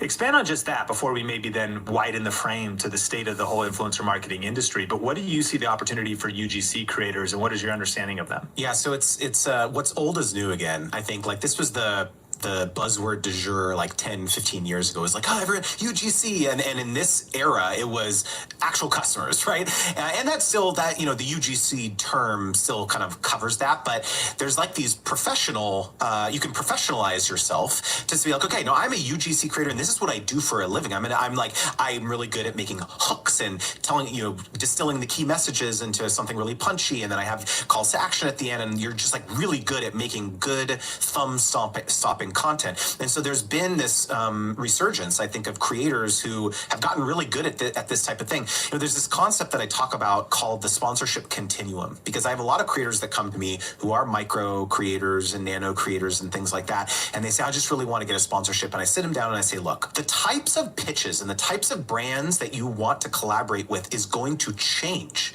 throughout your journey as a creator. In the beginning, when you are smaller, if the pitch that you make when you reach out to a brand is, hey, I've got 1,000 YouTube subscribers, I get a couple hundred views per video, collaborate with me, pay me, that's not that compelling of a pitch to them because it's probably not going to move the needle. However, if instead, let's say you had the mindset of a UGC creator where you say, okay, let me do an audit of this brand's holistic social persona. Let me go look at their Instagram. Let me look at, do they have a YouTube channel? Do they have a podcast? Does their brand have a podcast? Do they have a TikTok, right? So you go out there and then you pitch them and you say, hey, I think you could be telling your brand story in a much more compelling way. And I can actually do that for you. I can get you content on autopilot, 5-10 videos a month, pictures, whatever. I can stand up a podcast for you. I can start your TikTok channel, right? And so that's what you're pitching in the early days of your creator journey. And oh, by the way, go check out my YouTube channel because that's my portfolio. Okay, so you look at your channel very differently when you're beginning. And so that's the beginning of the continuum. And we can go on, we can talk a little bit later about the other parts of the continuum, but that's how I think of when I think about UGC creators, that's what I think about. Man, that's so actionable. And just so people know, in case they're busy on the move, you might be wondering, how do I craft this pitch and all of that stuff? Justin has a deep dive training at branddealclass.com. We'll link that up in the show notes as well if you want some of the templates and, point by point regarding to that. But this gets me excited because you're such an expert at this, and it really just says that actually the barrier to entry now is kind of lower than ever before because it's not just based on your influence. Saying that, of course, there's skill sets to learn, there's skill sets to develop, because to be a UG creator, you want to be able to back up, of course, the pitch you're making and develop those marketing, storytelling. And that's true that I would argue 99% of businesses and brands, they don't usually even want to be on camera. They don't have the talent in-house. They don't know even good marketing typically. They don't understand social media marketing. They don't understand YouTube. So the development of all of the above skill sets gives you such an edge, even if your influence isn't there yet. So anyways, check out branddealclass.com, or we'll mention that later and we'll come back to that. But before we get into some different tactics, give me your 30,000 foot view of the state of influencer marketing. How much is it growing? Calling influencer marketing is sort of a weird term. That's what you kind of call it. Maybe you have better terms for it. Give me the big high level vision, 2024. What do you see coming? What are some of the opportunities? Yeah, so I think, we'd be ignorant to ignore, I just said ignorant to ignore. That's awesome, Justin. We would be stupid to ignore the macroeconomic conditions, right? We've been in this weird in between. Are we in a recession? Are we not in a recession for it seems like 2 years, right? But it's true. Like brands are being very careful about their marketing spend. They're being, careful about the types of decisions that they make, the types of commitments that they make, how long those commitments are going to last. Whereas before it might have been an easier thing to lock in a longer term 3, 6, 12-month partnership with the brand. A lot of brands are being more hesitant. They want to be more nimble to be able to reallocate their advertising budget if need be, right? And so there's definitely, lots of changes that have occurred in terms of tactically how brands are collaborating with creators. But, influencer marketing is still alive and well. You mentioned that term. I mean, this is the parlance that most brands, most agencies use. You only have to look so far as to the titles of the job titles inside brands. It's almost always influencer marketing manager at a consumer brand, or if it's a B2B brand, maybe it's a partnerships manager, this type of thing. So these are still kind of the terminology that they're using. But the way that I look at it is that you really have to understand that influencer marketing changes based on the scale of the organization. I was doing a live stream the other day, and a creator was saying, I'm getting so frustrated because the brands that are coming inbound to me that want to collaborate with me, all they care about is sales. All they care about is conversions, right? And they're driving a really hard bargain. They don't want to pay me a lot of money and all this stuff, right? And I gave him the following explanation, which is that brand ultimately has determined that influencer marketing is a bottom of funnel activity. They've determined that the reason that they want to work with influencers is to drive sales. But not all brands think that. There's a lot of brands who say, oh, we want to get brand awareness working with this creator. Or I mentioned earlier that example of Mike, the YouTuber. The reason that they wanted to collaborate with him is repurposing his content for paid advertising, put it on their website and so on. And so the way I like to, think about in these weird kind of economic times, you have to put your hat on as if you're the marketer. Imagine that you are a small mom and pop shop or a medium-sized business. What are they spending their marketing money on, Sean? They're spending it on Facebook ads or Google pay-per-click ads or something like that. And so they're thinking, okay, we put $1,000 into Facebook and we get $2,000 on the other side of it, or $3,000, whatever, right? They're getting a profit, right? And so if you're coming to them and being like, pay me $1,000 to do an integration on a YouTube video, they're going to say, okay, well, can you guarantee that we're going to get $2,000 or $3,000 in sales out of that? And you say, no. And you're over here mad and indignant because they're not paying you. But you have to think, what if instead your pitch to them was, hey, I can help you make more compelling ads. It's going to be $3,000 or $2,000. And now I get it now, because this is what's important to me and what I understand. That's super powerful. And so even if you don't want to be a marketer, still a skill you should probably lean into, but you got to think like one and develop those skills, because now you've packaged where you're able to pitch to them, understanding what does winning look like for them. And I looked up some stats on Influencer Marketing Hub. This industry, in terms of how much money in the system, in 2016 was only 1.7 billion. Last year, 16.4, and in 2023, or rather 2022 was 16.4. It jumped 3 billion. I haven't seen the 2024 numbers yet, but every year, businesses and brands, despite recession, it would seem, are going to be spending more on influencer marketing. The key, of course, is they're spending it more wisely. And so having a skill set like yours and learning what you know could be helpful. So what are some of the biggest mistakes, do you think? You touch on a few, you're pitching wrong, but what are some of maybe the biggest mistakes when people are like, I want to get sponsorships, I want to get brand deals, and their approach and their execution? What are some of the mistakes? All right. The number one biggest mistake is thinking that it's all about you. Oh, I have this many views on my YouTube videos, or this many, listens on my podcast. I just need to go out there and find a sponsor. And that's the thrust of my pitch is, I'll look at all my giant vanity metrics, right? And the brand says, who the heck are you? And then they delete your email. They don't care, because lots and lots of views, lots and lots of followers, that's a dime a dozen. There's lots of creators on the internet who have lots of views and metrics and all that stuff too. The way that you need to turn this on its head is it has nothing to do with you. It's all about what the brand is trying to accomplish. So if you can come inbound to the brand and say, and do a little bit of sleuthing, do a little bit of research and say, hey, I saw that you were running this campaign last January, let's say we're sitting in September or something, right? Hey, I saw that you were running this campaign last January. Are you going to be running that campaign again this year? I would love to help you support that in the following ways. I can do 2 YouTube integrations. I can give you paid media rights. I can do XYZ, blah, blah, blah. Are you free on Thursday at 10 a.m. to talk about that? And the surprising thing about this is that brands do not have giant piles of money to pay random creators that reach out. But you know what they do have money for? They do have budgets for is their own initiatives. So your job is to go out there and surmise, make an inference of what is that it actually seem like is important to them, and what are they allocating budgets for? And then let me go out and show how I can support them. And so this is a huge mistake, is it's not about you. It's not about you at all. It's about how you can support them to accomplish their problems. Media kits. Do you have to have one? We didn't even mention this, or maybe we did a bit at the top, but my wife and I have done over 500 sponsorships personally over the years. We've done this a ton. And of the last 100 deals that we've done, I think probably 3 or 4 asked to see a media kit.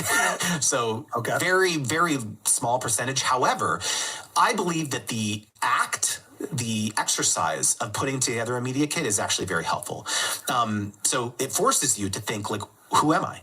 What is my value proposition? What is the composition of my audience? How am I serving them? Because those are the questions that the brand, they want to know. They want to know, if you can tell the story, if you can have a narrative behind why working with you versus another creator is so powerful. You want to be able to tell that story on a phone call with the brand, right? And if you don't know, you better figure it out. And so the act of putting together a media kit helps with that a lot. However, what I will caution everyone listening is, if any of you have done this exercise and has a media kit, but you have a pricing page, like a rate card in that media kit, please delete it immediately.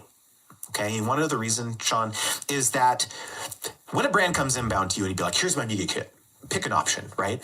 That would be as if you went to the doctor and before they asked you anything about the symptoms that you were having, they said, here's your prescription for Prozac.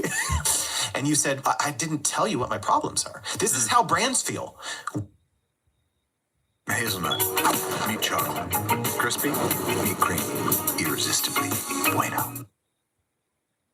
Activate your glow with new Clinique Moisture Surge Active Glow Serum. 3 powerful actives help exfoliate, hydrate, and brighten for an instant and continuous glow that's dermatologist tested and safe for sensitive skin. Activate your glow at Macy's, the beauty destination. Your media kit with your rate card. How do you know whether they wouldn't have paid you $50K or $100K to be your 12-month long ambassador for their brand because you're the perfect fit? You don't know until you have a conversation. That's a strong tactic right there. And I kind of want to open up a can of worms. Curious your perspective on this idea of creator, brand, audience, values alignment. So this is a major trend in business. 82% of shoppers now demand that a brand's values align with their own. Gen Z, younger millennials, Gen Z for sure, is much more passionate about this. And I think in general, the way we resonate with brands. I'm up here in the Pacific Northwest recording this, and I think about, you're probably going to see somebody driving a Subaru Outback out here, North Face jacket on, Patagonia jacket, trying to reduce their carbon imprint. The whole region leans more liberal, and so there's certain mindset there, and there's certain brands that would really resonate if you align with that. And conversely, if you were outspoken about, say, conservative values, there might be some serious rub and they wouldn't necessarily want to work with you. Again, flipping it, we're in an election year. I think generally the negative of all this is that unfortunately things are getting more polarizing. My question to you is kind of unpack this. I guess there's a couple angles. Let's hit this first one. This is a self-awareness piece for a creator. A creator has a couple options. Do they not sanitize your content? I'm not like, there's this idea of like, we don't talk about politics or religion at the dinner table. That might not be relevant for your content. But what are your thoughts on like pros and cons of, is it good to have values in the creator career woven into your content? How would you coach somebody who like doesn't want to force it, but wonders if their content would be more powerful? And if you're optimizing for being brand friendly, is it better to be more quiet? There's a lot of different angles. So, about what you believe and what doors it might close, but also what doors it might open. So what are your thoughts on this idea of just kind of values and how a brand maybe aligns with your overall creator brand that you're building and what you talk about, what you're outspoken about? Getting spicy here on the pod. Love it. All right, so let me answer this with a story. When I ran an agency, one of the kind of checklist items that we had to do when we were recruiting or looking for creators to partner with on particular campaigns was we had to do an audit of their social presence for certain brands to make sure that they were not saying crazy stuff on the internet, because every brand has this need to mitigate risk, right? Because they know